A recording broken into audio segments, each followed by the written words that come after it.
હા બોલો. નમસ્કાર સાહેબ. નમસ્તે. બોલો બોલો સાહેબ. કાચ ખોલો નાખો. રોકવાનો હુકમ છે સર. કઈ ખુશીમાં?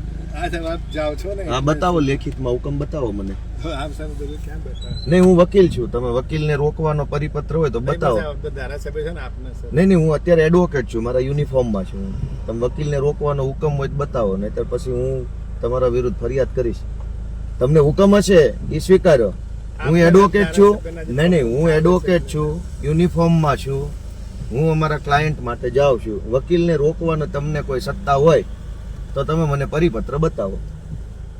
હું ધારાસભ્ય છું, હું ગુજરાતનો નાગરિક છું, એ બધું બરાબર છે. આજે હું વકીલ છું, બરાબર છે, પણ હું એડવોકેટ છું, હું મારા યુનિફોર્મમાં છું.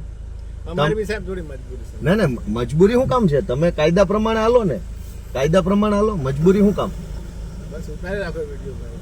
નહીં,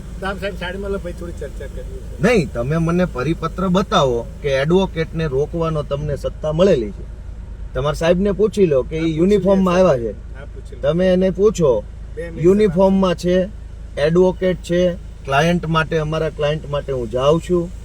તમારે વકીલને રોકવાની સત્તા હોય તો લેખિત પરિપત્ર મને બતાવો. એ 2 નહીં 2 કલાક ઉભા રહીએ.